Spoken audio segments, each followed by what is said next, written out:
Good morning everyone. आज के इस एडिटोरियल में हम लोग चर्चा करने वाले हैं तालिबान को लेकर के पाकिस्तान का क्या स्टैंड है। जैसा कि आपको पता है कि जब हम लोग 15 अगस्त 2021 को अपना 75वां इंडिपेंडेंस डे मना रहे थे, वहीं अफ़गानिस्तान गुलामी के जंजीरों में बंधता जा रहा था। यानी यूँ कहें कि 15 अगस्त 2021 को तालिबान के द्वारा काबुल पे कब्ज़ा कर लिया गया था। इमरान खान जो पाकिस्तान के प्रधानमंत्री हैं, वो ऐसे पहले प्रधानमंत्री हैं जिन्होंने खुल करके तालिबान का समर्थन किया है और ये कहा कि अफ़गानिस्तान अपनी ग़ुलामी के बेड़ियों को तोड़ते हुए बाहर निकल रहा है। जो अफ़गानिस्तान ग़ुलाम हो रहा है तालिबान का, उसके लिए वो कह रहे हैं कि आज़ाद हो रहा है। अब स्थिति ये है कि क्या उनके द्वारा दिया हुआ ओपिनियन, यानी उनके द्वारा जो बातें कही गई है, क्या ये पाकिस्तान के हित में है? क्या ये पाकिस्तान को हमेशा फ़ायदा ही पहुंचाएगा? इसका हम लोग एनालिसिस करेंगे। तो शुरुआत करते हैं आज के इस एडिटोरियल की टाइटल के साथ। टाइटल इसका देख सकते हैं, लिखा हुआ है पैरिक विक्ट्री। विक्ट्री का मतलब विजय होता है और पैरिक का मतलब होता है वैसी विक्ट्री जो विनाशकारी होता है, वैसी विक्ट्री जिसमें बहुत ज़्यादा ब्लड शेड होता है, वैसी विक्ट्री जिसमें बहुत ज़्यादा नुकसान होता है। तो विक्ट्री तो मिली है, लेकिन विक्ट्री में बहुत ज़्यादा नुकसान की बात हो रही है। यानी ये विक्ट्री विनाशकारी विक्ट्री है। ये जो विजय है वो हमें तबाह करने वाली विक्ट्री है, एक कहने की बात हो रही है। लिखा हुआ है ये जो एडिटोरियल होगा वो किस पे होगा? On Imran Khan's pro Taliban stand. Pro का मतलब होता है समर्थक, यानी इमरान खान का तालिबान के समर्थन में जो स्टैंड लिया गया है, रुख अपनाया गया है, उसके बारे में एडिटोरियल बात करेगा। तो पैरिक विक्ट्री का मतलब समझ में आ गया होगा। इसका मतलब होता है वैसी विक्ट्री यानी विजय जिसमें काफ़ी नुकसान हो चुका हो, और कभी भी लड़ाई हो, झगड़ा हो, युद्ध हो, उसमें नुकसान तो होता ही है। आगे देखते हैं। रिलीजियस एक्सट्रीमिज्म यानी धार्मिक कट्टरपंथ। मिलिटेंसी, मिलिटेंसी का मतलब होता है जिसमें आतंकवाद ही कह सकते हो।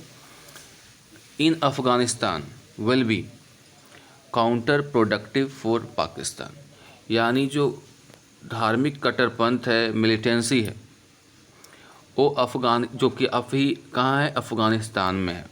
Will be counter productive. Counter productive का मतलब क्या हुआ? उसका विपरीत परिणाम होगा। किसके लिए? पाकिस्तान के लिए। यानी पाकिस्तान जो अभी खुश हो रहा है रिलीजियस एक्सट्रीमिज्म को लेकर के और मिलिटेंसी जो को लेकर के, वो पाकिस्तान के लिए उसका परिणाम जो होगा विपरीत होगा, उल्टा होगा। क्यों आखिर ऐसा कहा जा रहा है? बात करते हैं आगे। Pakistan's Prime Minister Imran Khan was the first world leader who wholeheartedly welcomed the Taliban's capture of Kabul on August 15। Pakistan के प्रधानमंत्री जो हैं, एक पहले ऐसे प्रधानमंत्री हैं जिन्होंने होल हार्टेडली मतलब खुल करके वेलकम किया है, स्वागत किया है। किस चीज़ का? तालिबान के द्वारा काबुल को जो 15 अगस्त को कैप्चर कर लिया गया है, उसको उन्होंने पूरे दिल से क्या किया है? स्वागत किया है। बिफोर इट्स फॉल यानी इट्स आया है किसके लिए? अफ़गानिस्तान के लिए। यानी इसके फॉल मतलब क्या हुआ? मतलब नीचे गिरना, यानी कैप्चर कह सकते हो। यानी जब अफ़गानिस्तान कैप्चर हुआ उसके पहले Pakistan had maintain that, Pakistan maintain किया था कि it had little leverage on the Talibans to force them to accept a cease fire. कहा कि उनके पास बहुत कम, लेवरेज ऑन का मतलब फ़ायदा होता है तालिबान, कि उनके पास यानी तालिबान को रोकने के लिए बहुत कम फोर्स है और he won't accept them cease fire, और ये लोग जो हैं युद्ध विराम को क्या करेंगे? एक्सेप्ट नहीं करेंगे। And that it backed a political solution in Afghanistan, और बैक्ड मतलब सपोर्ट करना। और उन्होंने ये बयान दिया था कि वो अफ़गानिस्तान में जो पॉलिटिकल सल्यूशन है उसको सपोर्ट करेंगे। यानी स्टार्टिंग में पाकिस्तान बोला था कि तालिबान के साथ leverage on the Taliban to force them to accept a सीज़ फायर, यानी पाकिस्तान कहा था कि तालिबान को फोर्स करेगा कि वो सीज़ फायर यानी युद्ध विराम करे और वो अफ़गानिस्तान के जो पॉलिटिकल सल्यूशन है उसके लिए सपोर्ट करेगा। इसके विपरीत जैसा अभी बोला जा रहा है, तो स्टार्टिंग में तो बोला कि वो सपोर्ट करेगा, लेकिन बाद में देखो क्या बोल रहा है। ऑन हाउएवर, हालांकि ऑन अगस्त 16 ही सेड, 16 अगस्त को उन्होंने कहा, Afghans have broken shackles of slavery, यानी जो अफ़गानी लोग हैं उन्होंने जो जंजीर है, शैकल्स मतलब होता है जंजीर, गुलामी की जंजीर है उसको तोड़ दिया है। यानी वही इमरान खान जो बोल रहे थे कि वो तालिबान से युद्ध विराम की बात करेगा और अफ़गानिस्तान की मदद करेगा, वही पाकिस्तान जब तालिबान पे उसका कब्ज़ा हो गया तो बोलता है कि अफ़गानी लोगों ने जो गुलामी की जंजीरें हैं उसको तोड़ दी है। Leaving little doubt where Pakistan stands on Taliban's return.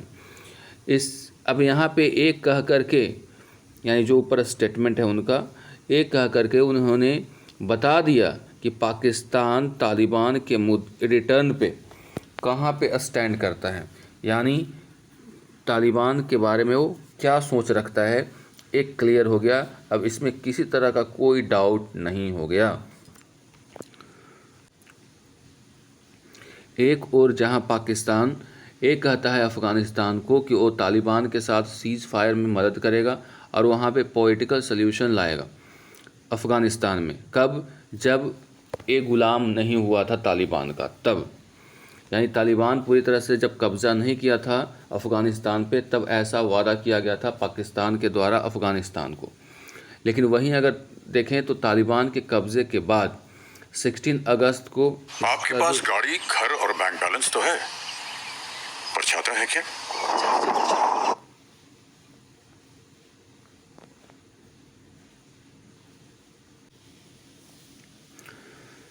ठीक है, तो पाकिस्तान के जो स्टैंड है अब क्या हो गया है, वो क्लियर हो गया। दिस इज़ हार्डली सरप्राइजिंग, ये कोई आश्चर्य वाली बात नहीं है, क्योंकि एक आतंकवादी देश जो है वो आतंकवाद को ही सपोर्ट करेगा, इसमें कोई सरप्राइज़ की बात है ही नहीं। Pakistan not only played a central role in Taliban's rise, Pakistan न केवल एक इम्पॉर्टेंट रोल प्ले किया है तालिबान के उत्थान में टू पावर इन 1990s, न केवल 1990 में मदद किया था, but was also one of the 3 countries to have had formal diplomatic ties with them, और 3 देशों में से वो एक देश था जिसने इसके साथ राजनैतिक या कूटनीतिक संबंध रखे थे। डिप्लोमेटिक मतलब कूटनीतिक, यानी औपचारिक कूटनीतिक संबंध रखे थे। यानी पाकिस्तान न केवल एक बहुत बड़ा रोल प्ले किया है तालिबान के राइज में यानी उत्थान में 1990 में, बल्कि 3 देशों में से एक देश वो भी था जिसने तालिबान के साथ राजनयिक या फिर डिप्लोमेटिक यानी कूटनीतिक संबंध रखा था। Pakistan continues to support the Taliban even after they were driven out of power by the US in 2001। Pakistan जारी रखा अपना सपोर्ट तालिबान के लिए, यहाँ तक कि जब उसे 2001 में यूएस के द्वारा वहाँ से खदेड़ दिया गया था, इसके बावजूद पाकिस्तान और तालिबान का रिलेशन बना रहा और पाकिस्तान हमेशा से उसको सपोर्ट करता रहा। जैसा कि आपको बताते चलें कि 2001 में 9/11 की एक घटना हुई थी जिसमें वर्ल्ड ट्रेड सेंटर पे हमला किया गया था, जिसमें कई लोगों की जानें चली गई थी। वर्ल्ड ट्रेड सेंटर जो है वो अमेरिका में है और अमेरिका की जो सेना है तालिबान को खदेड़ दी थी अफ़गानिस्तान से। तो इसी को लेकर के यहाँ पे बात कही गई है कि वहाँ 2001 में जब इसकी सत्ता की समाप्ति हो गई तालिबान की अफ़गानिस्तान में, तभी पाकिस्तान सपोर्ट करता रहा है इसको, यानी पाकिस्तान हमेशा से तालिबान के सपोर्ट में रहा है। Its strategic calculus was that a stable Afghanistan backed by US and India would harm its core interest। इसकी जो स्ट्रैटेजी का कैलकुलेशन रहा है, किसका? पाकिस्तान का, तो पाकिस्तान ये सोचता है कि अगर अफ़गानिस्तान का समर्थन किया जाएगा, किसके द्वारा, यूएस के द्वारा और इंडिया के द्वारा, तो ये उसके इंटरेस्ट को क्या करेगा, हार्म करेगा। आप देख रहे होंगे कि एक और अमेरिका की सेना वहाँ पे डिप्लॉयड थी, जिसकी वजह से वहाँ पे शांति प्रक्रिया और डेमोक्रेटिक जितने भी चीज़ें हैं वो साथ साथ चल रही थी और ये देश बहुत ही स्मूथली चल रहा था, जिसमें भारत का भी बहुत बड़ा योगदान था। भारत ने यहाँ पे पार्लियामेंट वगैरह, बहुत सारे डैम्स वगैरह के लिए अच्छा खासा इन्वेस्ट किया था। ठीक है, तो सारी प्रक्रिया अच्छी तरह से चल रही थी। तो ये देख करके पाकिस्तान को अच्छा नहीं लग रहा था। उसको लग रहा था कि अगर अफ़गानिस्तान को सपोर्ट किया जाएगा यूएस और इंडिया के द्वारा तो उसके इंटरेस्ट में सही नहीं होगा। It hosted the Taliban's leadership in Quetta, इसने मेज़बानी की तालिबान के जो लीडरशिप है उसका, कहाँ, क्वेटा में, जो कि बलूचिस्तान में है। एंड अलाउड देयर मिलिटेंट्स, और उसके जो आतंकवादी हैं उनको अलाउ किया टू रीग्रुप, मतलब रीयूनियन, फिर से जमा होने का, एंड रेज्यूम इंसर्जेंसी इन अफ़गानिस्तान, और फिर से शुरुआत करने के लिए, इंसर्जेंसी का मतलब होता है विद्रोह, इन अफ़गानिस्तान, यानी पाकिस्तान एक ऐसा देश है जिसने मौका दिया तालिबान के लीडरशिप को क्वेटा में, जो कि बलूचिस्तान में है, and allowed them there militants, और फिर से उनको मौका दिया कि वो अपने आतंकवादियों को रीग्रुप करें, फिर से जमा करें और अफ़गानिस्तान में विद्रोह करने के लिए तैयार हो जाए। इन दैट सेंस, इस सेंस में, the Taliban's capture of Kabul can be seen as the successful of a long term strategy Pakistan's military establishment had adopted. इस तरह से देख सकते हैं कि तालिबान का जो कैप्चर हुआ काबुल पे, यानी तालिबान के द्वारा जो कैप्चर किया गया काबुल पे, एक तरह का लंबे समय से एक स्ट्रैटेजी के तहत जो पाकिस्तान की जो मिलिट्री है वो काम कर रही थी, उसका एक सक्सेस के रूप में देखा जा सकता है, यानी सफलता के रूप में देखा जा सकता है। But it is too early to begin celebrations. ये पाकिस्तान के लिए कहा जा रहा है कि इतना खुश जो हो रहे हो, ये बहुत जल्दी आपने कैलकुलेट कर लिया है, यानी ये बहुत जल्दी होगी, यानी ये कहना कि पाकिस्तान को इससे फ़ायदा होगा, ये कहना बहुत ही जल्दीबाजी होगी, यानी अभी सेलिब्रेट करने का टाइम नहीं है पाकिस्तान के पास, यानी उसे अभी इतना जल्दी सेलिब्रेट नहीं करना चाहिए। Next, the geopolitical implications of the Taliban's victory are still unclear. यानी जियोपॉलिटिकल, यानी जो क्षेत्रीय जो पॉलिटिक्स है उसमें इसका, तालिबान का क्या इम्प्लीकेशंस होगा, क्या उसका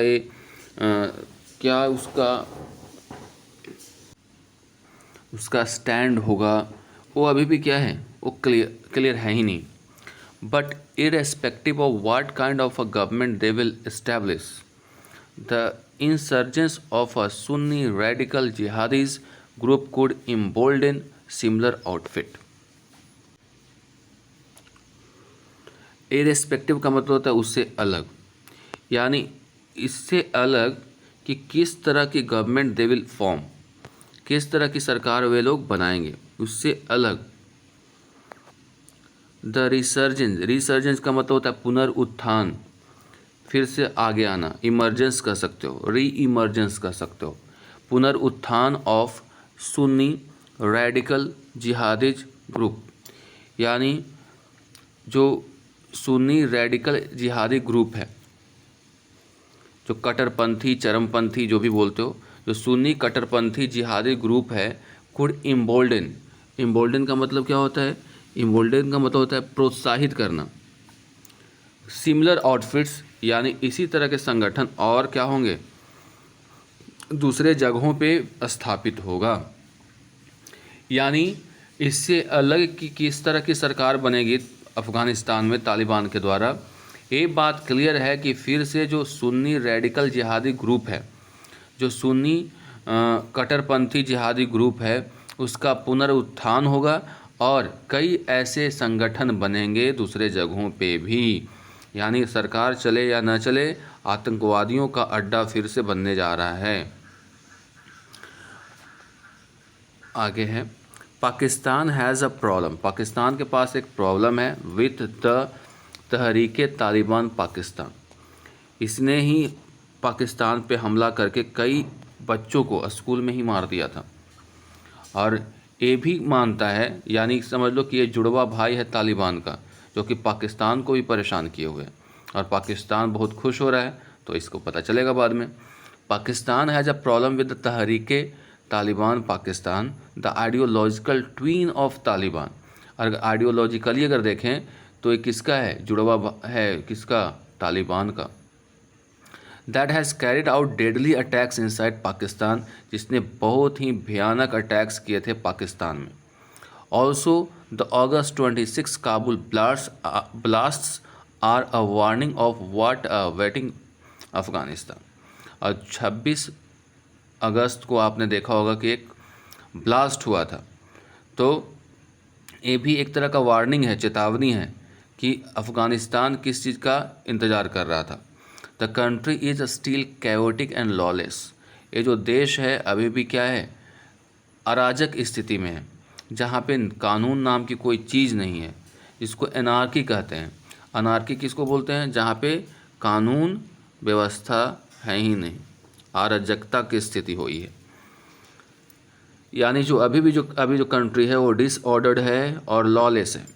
where group such as Islamic State Khorasan province, जिसको IS के लिखे हुए, द IS एफिलिएटेड, मतलब IS से संबंधित है। दैट हैज़ क्लेम्ड, जिसने दावा किया है, रिस्पॉन्सिबिलिटी फॉर द ब्लास्ट, यानी जिसने जो ब्लास्ट हुआ था 26 अगस्त को, उसकी जो रिस्पॉन्सिबिलिटी है इसने ले ली है। वुड सीक टू फ्लोरिश, और ये कोशिश करेगा कि यहाँ पे क्या करे, फ्लोरिश करे। यानी अब देखो इस सिचुएशन ऐसा है कि एक आतंकवादी दूसरे आतंकवादी पे हमला कर रहा है, ठीक है। तो पाकिस्तान जो इस बात को लेकर खुश है कि उसको फ़ायदा पहुंचेगी, इसी को नुकसान हो सकता है कि क्योंकि जो तहरीके यहाँ पे तालिबान है वो पाकिस्तान के विरोध में काम करता है, और इसलिए काम करता है कि वो पाकिस्तान में भी कट्टरपंथ को लागू करना चाहता है, शरिया कानून को लागू करना चाहता है। और आपने मलाला यूसुफजई का नाम सुना होगा, उनके ऊपर भी हमला हुआ था, और वहाँ पे स्कूल में पढ़ने की इजाज़त बच्चियों की नहीं थी, जिसके खिलाफ मलाला यूसुफजई ने आवाज़ उठाई और उनको नोबेल प्राइज़ भी मिला है। कैलाश सत्यार्थी जो भारत के हैं, उनके साथ मलाला यूसुफजई को भी ये अवार्ड मिला था। आगे बढ़ते हैं। Without order the country could fall into a multi directional civil war between the Taliban and the ISK and the remnants of the old regime। कह रहा है कि बिना कानून व्यवस्था के, बिना कोई व्यवस्था के जो देश होते हैं वो कई डायरेक्शन में बट जाते हैं, और वहाँ पे शीत युद्ध होता है, सिविल वॉर हो सकता है तालिबान ISK के बीच में, और जो बचे हुए पुराने जो सरकार के लोग हैं उनके बीच में। रेमनेंट्स का मतलब होता है अवशेष, यानी जो बचे हुए हैं सरकार में उनके बीच में। अब देखिए तालिबान जो है अपना राज चाहता है। अब खुरासान को अच्छा नहीं लग रहा है, वो बोल रहा है कि नहीं, तुमसे ज़्यादा कट्टर हम लोग हैं, ठीक है। तो वो चाह रहा है कि उसका राज हो, और जो बेचारा वहाँ बच गए हैं, जैसे वहाँ के अभी राष्ट्रपति हैं यानी उपराष्ट्रपति जो फाइट कर रहे हैं तालिबान के साथ, तो इनके बीच में शीत युद्ध का माहौल बन गया है। The question is whether Pakistan, overwhelmed by the Taliban's success, sees the possible dangers the triumph of hardline Islamic now poses। अब सवाल ये है कि पाकिस्तान जो खुश हो रहा है तालिबान के सक्सेस पे, वो इस बात को देख पा रहा है कि नहीं कि क्या संभावित डेंजर्स हो सकते हैं इस विक्ट्री ऑफ हार्डलाइन से। यानी ये जो कट्टरपंथ है, हार्डलाइन का मतलब होता है कट्टरपंथ, इस कट्टरपंथ की जो विक्ट्री हुई है उससे पाकिस्तान के लिए क्या खतरा है, ये इस बात का आकलन पाकिस्तान कर पा रहा है या नहीं कर पा रहा है, ये सवाल अभी है। क्योंकि अभी तो फ़िलहाल पता चल नहीं रहा है कि पाकिस्तान इस मामले को लेकर के थोड़ा भी गंभीर है, उसको भी लग रहा है कि इससे उसको भी खतरा है। तो यही सवाल पूछा गया कि क्या पाकिस्तान जो है इस कट्टरपंथ के की विजय को लेकर के, जिसके कारण जो चैलेंजेस उत्पन्न होने वाले हैं उसको लेकर के अवेयर है। रिलीजियस एक्सट्रीमिज्म यानी जो धार्मिक कट्टरवाद है और मिलिटेंसी है, can help one country tactically, ये चतुराई भरे टैक्टिकली मतलब एक टैक्ट के तरीके से, यानी ये तो थोड़े समय के लिए मदद कर सकते हैं but will be counter productive in long term, लेकिन जब लंबे समय की बात करें तो ये इसके लिए विपरीत परिणाम देने वाला होगा। यानी किसी भी देश के लिए जो आतंकवाद है, कट्टरपंथ है, वो थोड़े समय के लिए तो मदद कर सकते हैं, लेकिन लंबे समय के लिए अगर बात करें तो एक काउंटर प्रोडक्टिव होगा, इसका परिणाम बिल्कुल ही विपरीत होगा। When the US backed the Mujahideen in 1980s, जब यूएस देखते हैं फिर से, रिलीजियस एक्सट्रीमिज्म, रिलीजियस का मतलब होता है धार्मिक, एक्सट्रीमिज्म का मतलब होता है कट्टरपंथ। तो जो धार्मिक कट्टरपंथ है और मिलिटेंसी है, can help one country tactically but will be counter productive in long term. ये जो आतंकवाद है, कट्टरपंथ है, ये किसी भी देश को थोड़े समय के लिए तो मदद कर सकता है, लेकिन एक काउंटर प्रोडक्टिव होगा लंबे समय के लिए। When the US backed the Mujahideen in 1980s, जब यूनाइटेड स्टेट्स यानी अमेरिका ने बैक्ड मतलब सपोर्ट किया मुजाहिदीन को, कब? 1980 में। It might never have imagined, ये बिल्कुल ही नहीं सोचा होगा, कल्पना किया होगा कि that the Taliban would rise from Mujahideen, Taliban जो राइज करेगा मुजाहिदीन से, एंड होस्ट द अलकायदा, और अलकायदा को होस्ट करेगा, that would carry out the deadliest attack on America since the second world war, और जो कि अमेरिका पे हमला करेगा, अटैक करेगा, और बहुत बड़ा अटैक करेगा जो कि सेकेंड वर्ल्ड वार के बाद से नहीं हुआ था। यानी इतना बड़ा अटैक जो सेकेंड वर्ल्ड वार के बाद अमेरिका में कभी नहीं हुआ था, ये हो जाएगा।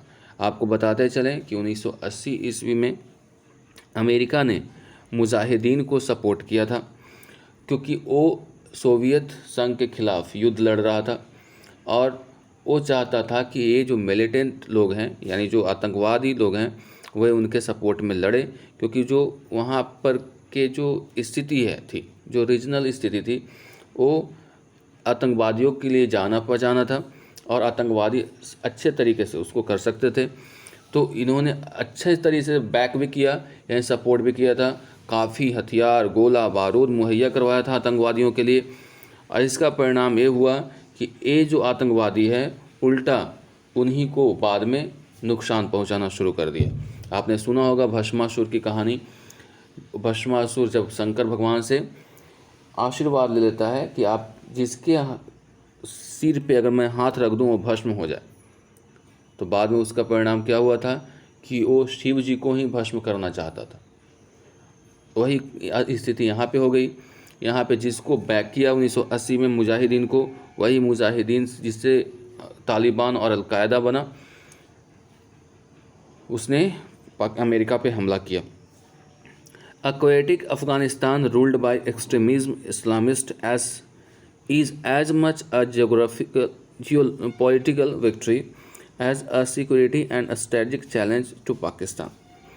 कह रहा है कि उसी तरह जो कैओटिक अफ़गानिस्तान है, वैसे ही अफ़गानिस्तान जो एनार्की हो गया है वहाँ पे, जहाँ पे नियम कानून नाम की कोई चीज़ नहीं है, जो कि इस्लामिक एक्सट्रीमिज़्म कट्टरपंथ का शिकार हो गया है, उसके द्वारा उस रूल किया जा रहा है, is as much a geopolitical victory as a security and a strategic challenge to Pakistan. वो इतना जो जियोपॉलिटिकल विक्ट्री है, यानी जियो मतलब होता है ज्योग्राफिकल, पॉलिटिकल मतलब राजनीतिक, जो विक्ट्री है as a security and a strategic challenge to Pakistan, ये पाकिस्तान के लिए वे सिक्योरिटी और स्ट्रेटजी को लेकर के खतरा है। ड्यूरिंग द इंसर्जेंसी यानी जो विद्रोह के दौरान, Pakistan refuses to use its leverage over the Taliban for peace. Pakistan जो है वो अपना जो अपनी ताकत कह लो या फिर जो आपका डोमिनेंस कह लो, वो यूज़ करना भूल गया तालिबान के पीस को लेकर के। It should do so at least now, कम से कम इसे शांति प्रक्रिया को बहाल करने के लिए अभी आना चाहिए। Because a stable Afghanistan which treats it's people, क्योंकि जो स्टेबल अफगानिस्तान है जो कि लोगों को ट्रीट करता है विथ डिग्निटी के साथ, and does not provide safe havens to transnational terrorism, जो कि अंतर्राष्ट्रीय आतंकवाद को सपोर्ट नहीं करता है, organization in the best interest of all regional power, और जितने भी इसके पास पड़ोस के शक्तियां हैं उसके लिए बहुत ही अच्छा है, एंड इंक्लूडिंग पाकिस्तान। अब समझते हैं आप यहाँ से अब कि पाकिस्तान कुछ भी नहीं किया पीस स्थापित करने के लिए तालिबान के साथ अफ़गानिस्तान में, लेकिन कम से कम उसे अभी आगे आकर के काम करना चाहिए, क्योंकि अफ़गानिस्तान एक ऐसा देश है जो आतंकवादियों को कभी भी शरण नहीं देता है, उसके लिए हेवन नहीं माना जाता है।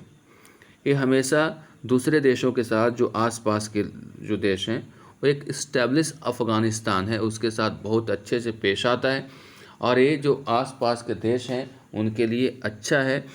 इसलिए सभी देशों को चाहिए कि पाकिस्तान के स्टैंड से अलग उस अफ़गानिस्तान को आतंकवादियों के चंगुल से बाहर निकालें, जो एक अच्छे राष्ट्र के तौर पे हमेशा से आतंकवादियों का विरोध करता है। That's all for today, see you in the next video.